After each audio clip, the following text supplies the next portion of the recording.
ட்ரெஸ்ஸா இருந்தாலும் சரி, நாங்க யூஸ் பண்ற வெப்பனா இருந்தாலும் சரி, நார்மல் வேற யார்கிட்டயுமே இருக்காது. All special, specially brought from Germany, we are specially trained. வெளியில உங்களுக்கு அந்த இதுவே இருக்காது, எல்லாமே ஸ்பெஷல். நாங்க நீங்க கையெழுத்து போட்டு கொடுத்துருவீங்க, எதுவானாலும் நான் வந்து என் உயிரை முதல்ல கொடுப்பேன். அது லிட்டரலா ட்ரூத். நான் ரெண்டாவது உங்களுக்கு சொன்னேன், அந்த ட்ரைனிங்ல உங்க ஈகோ தான் பிரேக் பண்ணுவாங்க. அது ஏன் சப்போஸ் ஒரு சாக்கடையிலேயே நம்ம விழ வேண்டியதா இருந்ததுன்னு வச்சுக்கோங்களேன், உங்களுக்கு இன்ஹிபிஷன் இருக்கு, நான் எப்படி சாக்கடை விட்டு.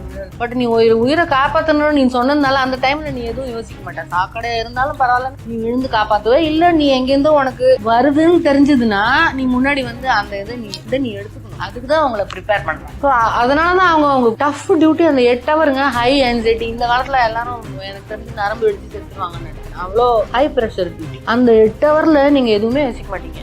குழந்தையா, குட்டியா, ஃபேமிலியா. 8 ஹவர்ஸ்னா அது அவங்க சொல்லி கொடுக்குறது எப்படின்னா ஸ்விட்ச் ஆன் ஸ்விட்ச் ஆஃப் சிஸ்டம். நீ அந்த பிஸ்டலை டிரா பண்ணிட்டேன்னா அதுக்கப்புறம் ஸ்விட்ச் ஆஃப். அதுக்கப்புறம் உனக்கு வெளியே ஒழுங்கு எதுவும் கிடையாது. ஏன்னா அவ்வளவு அட்டென்டிவா நீங்க இருக்கணும். ஒரு பூச்செடி இருக்குன்னா நேத்து வரைக்கும் இது இப்படி இருந்தது, இது நாளைக்கு இப்படி இருந்ததுன்னு வச்சுக்கோங்க, நம்ம யோசனை வரணும். நேத்து வரைக்கும் இப்படி இருந்ததுன்னா இன்னைக்கு ஏன் இப்படி இருக்கு, அப்ப யாரோ இது நகர்த்தி இருக்காங்க, எதுக்கு நகர்த்தி இருப்பாங்கன்ற அந்த அப்சர்வேஷன் பவர் தான் உங்களுக்கு வேணும். இவ்வளவு பெரிய லெவல்ல, ஹையஸ்ட் லெவல்ல இருக்கவங்க ஒரு இடத்துக்கு போறாங்கன்னா அது பக்கத்துல என்ன இருக்கு, எய்தாப்ல என்ன இருக்கு, அந்த ஹைட்ல என்ன இருக்கு. ஏன்னா அவங்களுக்கு ஸ்னைப்பர் ஷாட் எல்லாம் அங்கேருந்து அடிமா, மேல இருந்து 18வது மாடியில இருந்து அடிக்கலாம். அப்படி வருமா, அங்க நம்ம போஸ்ட் பண்ணணுமா, இவ்வளவு தூரத்துக்கு நம்ம யோசிக்கணும். தண்ணி எங்கேருந்து வரும், என்ன சாப்பிடணும், யாரு குக் பண்ணுவா, எங்க இருக்கும், எதுல இருந்து வரும். சோ எல்லாங்க நீங்க சொல்ல முடியாது, அந்த மாதிரி இருக்கணும். அதுக்குதான் நம்ம முன்னாடி வந்து அவ்வளவு கவனிச்சு வச்சுக்கணும். 8 படினா 8 படி, அதுக்கப்புறம் ரைட்ல திரும்பணும். 4 படினா 4 படி, அப்புறம் இப்படி வளைஞ்சு போனோம். அப்படிலாம் நீ பண்ணி வச்சுப்பேன். அதுக்கு ஒரு ஆல்டர்னேட் ரூட் வச்சிருப்போம். சப்போஸ் இந்த இதுல வேணுட்டே தானே ஆச்சுன்னா நம்ம இன்னொரு ரூட்ல போவோம். சோ அந்த பிளான் பி எப்போதும் ரெடியா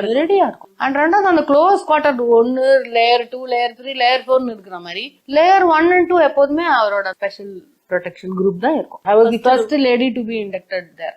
சோ ஒரு முதல் பெண்ணா வந்துட்டு பிரதமர் பாதுகாப்பு பணியில நீங்க ஸ்பெஷல் ஆபீசர் லெவல்ல. ஏன்னா சின்ன லெவல்ல அவங்க அந்த மாதிரி ஃபர்ஸ்ட் செக் பண்றது, ஃப்ரிஸ்க் பண்றதுக்கு விசிட்டர்ஸ் இருந்தாங்க. பட் இந்த கமாண்டிங் லெவல்ல யாருக்கு ஃபர்ஸ்ட்? பிரைம் மினிஸ்டர் நரசிம்மராவுக்கு தான் ஃபர்ஸ்ட். ஃபர்ஸ்ட் பிரைம் மினிஸ்டர் வந்து ஃபர்ஸ்ட். அதுக்கப்புறம் எத்தனை 6 பிரைம் மினிஸ்டர்ங்கப்ப யாரு கூட அப்புறம் அவங்களுக்கு நரசிம்மராவுக்கு முன்னாடி அதுக்கப்புறம் சந்திரசேகர் இருந்தாரு, விபி சிங் இருந்தாரு. சோ அவங்களோட நம்ம டியூட்டிஸ் இருக்கும் எல்லாரும் இடத்துல. பட் மெயினா ஐ வாஸ் ஒர்க்கிங் அந்த வீட்ல தான் நான் டியூட்டியா இருந்தேன். சோ அந்த டியூட்டின்றது நீ வெறும் ஸ்டாட்டிக் டியூட்டியா இருக்காது, டூர்லயும் அனுப்புவாங்க. அதாவது டொமஸ்டிக் டூர்ல அனுப்புவாங்க. இந்தியால எங்க வேணா அவர் போலாம், நம்ம டேர்ன் வரைச்சும் நம்ம போனோம். அதே மாதிரி ஃபாரின் டூர் வச்சு நம்ம டேர்ன் வச்சு போனோம். நம்ம சூஸ் பண்ண முடியாது கண்ட்ரி. ஒன் டேர்ன் எங்க வருதோ உன்னோட லக்கு, நீ அங்க போனோம். நேபாளும் வரலாம், ஜப்பானும் வரலாம். போக முடியாதுன்னு சொல்ல முடியாது. Of course some people do manipulate, but நீ டேர்ன்ல போகணும். எனக்கு ஸ்ட்ரிக்ட் டியூட்டி தான். 8 ஹவர்ஸ்ல நீங்க குழந்தைய பத்தியும் நினைக்க முடியாது, எதுவும் பத்தியும் நினைக்க முடியாது. இன்ஃபேக்ட் நீங்க ட்ரைனிங் பாஸ் ஆன அப்புறம் they take a signature. In case of any emergency, I am ready to give my life for him. அப்ப என் ஃப்ரெண்ட்ஸ் எல்லாம் கேட்பாங்க, ஹஸ்பண்ட் உனக்கு நினைவு வரலையா, உன் குழந்தை உனக்கு நினைவு வரலையா கையெழுத்து போடுறச்சேன்னு. நான் நிச்சயமா வரலன்னு தான் சொன்னேன். டியூட்டினா டியூட்டி தாங்க, இல்லைன்னா எடுக்க கூடாது. எனக்கு நீங்க செகண்ட் பேபி டெலிவர் பண்ணோட நீங்க எனக்கு கில்ட் இருந்ததுன்னா நீங்க சொன்னீங்க. அப்ப கூட எனக்கு என்ன கேள்வி தோணுச்சு அப்படின்னா, மறுபடியும் இந்த மாதிரி ஒரு விஷயம் வந்தது, நான் மறுபடியும் அப்ளை பண்ணேன் அப்படின்னு நீங்க சொன்ன. அப்ப கூட வீட்டுல எதுவும் திட்டினாங்களா? இல்ல, ஏன்னா அப்ப நான் என்ன இன்டென்ஷனோட பண்ணேன்னா கொஞ்சம் டிஃபரன்ஸ் இருக்கு. ஒண்ணு மனசுல அது இருந்தது, நம்ம ஃபர்ஸ்ட் டைம் எடுக்கிறச்சு நம்ம அதுக்கு போகணும்னு. ஏன்னா வேற யாரும் அப்ளையே பண்ணல. பிகாஸ் நீங்க பயங்கரமா பிசிக்கலா ஃபிட்டா இருக்கணும், அப்பதான் உன்னால செலக்ட் ஆக முடியும். அப்புறம் வருஷம் நமக்கு பிசிக்கல் டெஸ்ட் நடக்கும், நீ அந்த டெஸ்ட் நீ பாஸ் பண்ணணும். So after 5 years சர்வீஸ்ல every year I have passed that. I have never failed in my life in that physical test. So அது மத்த கேர்ள்ஸ் யாரும் பாஸ் பண்ணாததுனால சோ அவங்க யாருமே எலிஜிபிள் இல்ல. எலிஜிபிள் நானா இருந்தா கூட அந்த டெஸ்ட் அப்பியர் பண்றதுக்கு தான் நான் எலிஜிபிளா இருந்தேன். அதுக்கப்புறம் நான் என்னோட கேலிபர்ல தான் நான் பாஸ் ஆகி வரணும்.